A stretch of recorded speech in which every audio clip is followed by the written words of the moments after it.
Halo teman-teman, kami di sini akan membahas mengenai diseminasi dan pendampingan teknologi IPAT-BO secara digital. Yuk langsung aja kita simak videonya. Apa sih diseminasi itu? Jadi, menurut Permentan nomor 20 tahun 2008, diseminasi yaitu cara dan proses penyampaian hasil-hasil kajian teknologi kepada masyarakat atau pengguna untuk diketahui dan dimanfaatkan. Lalu, apa sih tujuan diseminasi itu? Diseminasi teknologi pertanian ini bertujuan untuk meningkatkan adopsi dan inovasi di bidang pertanian yang nantinya dapat menghasilkan nilai tambah bagi penggunanya.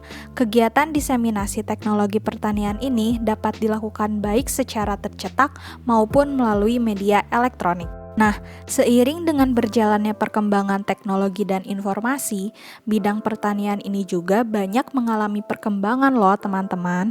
Salah satunya adalah penggunaan aplikasi di bidang pertanian. Wah, emang ada ya aplikasi buat para petani? Ada dong, petani juga nggak mau ketinggalan pastinya. Adanya aplikasi di bidang pertanian ini dapat membantu petani dalam melakukan kegiatan pertaniannya. Keren kan?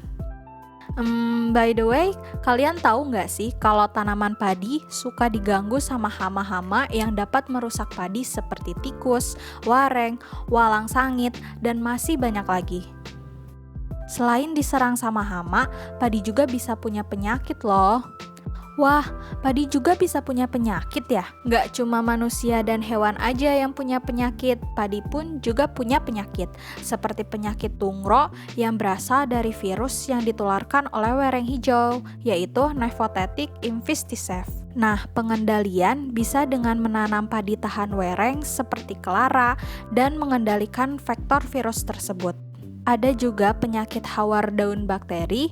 Penyakit hawar daun ini merupakan bakteri yang tersebar luas dan dapat menurunkan hasil panen yang cukup signifikan. Eits, tapi tenang teman-teman, karena sekarang zaman udah makin maju dan teknologi makin berkembang.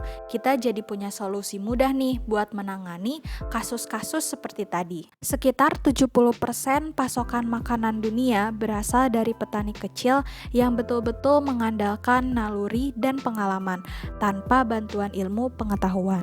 Aplikasi Plantix ini berfungsi menyediakan informasi tentang perkiraan penyakit, hama, atau kekurangan nutrisi yang menyerang tanaman hanya lewat foto serta cara menanganinya.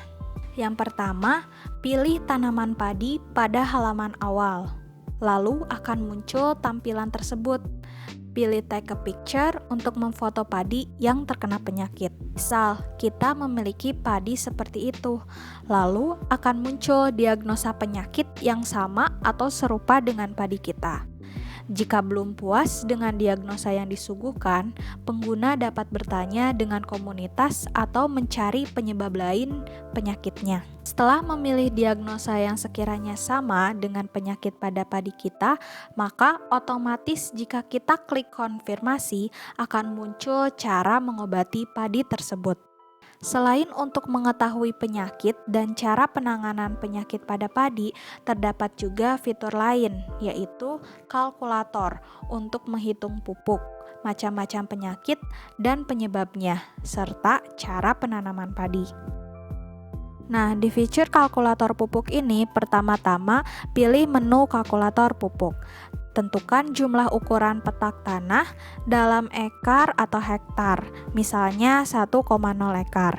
Setelah klik hitung, maka akan muncul perhitungan pupuk sesuai dengan gambar. Nah, gimana? Praktis kan teman-teman? Selain aplikasi Plantix, ada juga beberapa aplikasi lain di bidang pertanian. Nah, ada aplikasi petani.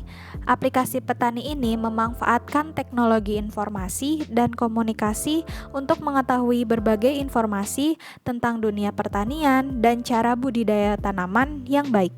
Aplikasi petani ini bisa dimanfaatkan oleh para penyuluh pertanian untuk berbagi informasi seputar pertanian tanpa harus turun langsung ke lapangan, sehingga dapat meningkatkan keberdayaan petani melalui penyiapan informasi pertanian yang tepat waktu dan relevan kepada petani untuk mendukung proses pengambilan keputusan berusaha tani untuk meningkatkan produktivitasnya. Lalu, aplikasi selanjutnya itu ada MyAgri. MyAgri adalah perangkat lunak sistem informasi budidaya tanaman sayuran yang dikembangkan oleh Balitsa dan Wageningen University and Research, the Netherlands.